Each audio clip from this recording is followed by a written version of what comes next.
Slavete go Gospoda, zašto je dobar. Алилуја. Светата Божествена литургија е патување, односно движење, восходење на црквата на небото. Тоа патување започнува кога верниците ги напуштаат своите домови и се собираат на едно место. Веќе свештеникот ја има извршено проскомидијата и откако ќе изврши молитвен призив на Светиот Дух, тој прави крст со Светото Евангелие и возгласува: Благословено е царството на Отецот и Синот и Светиот Дух. Да се благослови нешто според јазикот на Библијата, кој што е јазикот и на литургијата, значи да се објави, исповеда и прифати нешто како конечна цел на животот. Ние одговараме со амин, што значи дека ја прифаќаме таа нова реалност, Царството Божјо, како наша животна цел. Прво што следи на почетокот од светата литургија е така наречената голема или мирна ектенија. Тоа е заедничка молитва на црквата за целиот свет и за сите луѓе, составена од еден цел ред на прозби на кои верниот народ одговара со Господи помилуј. Преку оваа молитва, христијанинот се учи да ја восприема црковната молитва како своја. Потоа следат три антифони.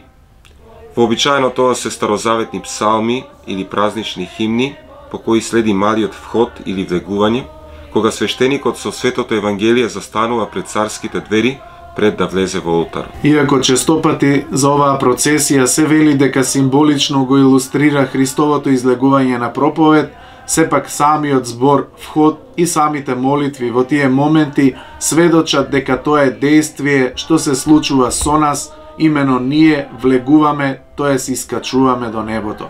Да напоменеме дека литургијата не е театар што се наблюдува, туку действие во кое сите верници заедно со свештеникот се активно вклучени.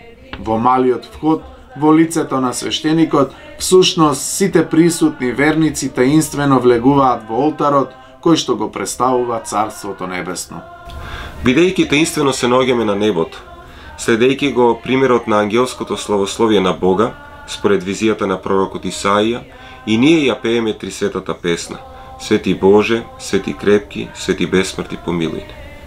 Првиот дел на литургијата се нарекува литургија на Словото, затоа што токму тука, по трисветата песна, е читањето на назначените оддели од Светото писмо Библијата, најпрвин од новозаветните апостолски посланија или дела апостолски, а потоа и од Светото Евангелие. Тука, по Светото Евангелие, е и оригиналното место на беседата на свештеникот, која представува објаснување на прочитаното писмо во контекст на светото предание на црква. Овој дел од литургијата се нарекува и литургија на огласените. Огласени или катехумени во старо време биле оние што се подготвувале за свето крштение и кои само до овој момент можеле да присуствуваат на службата, па откако ќе го слушнале Божјото слово и беседата, го напуштале храмот заедно со оние кои по некоја причина биле изопштени од црквата и наоѓајќи се под епитемија не се причестувале одредено време.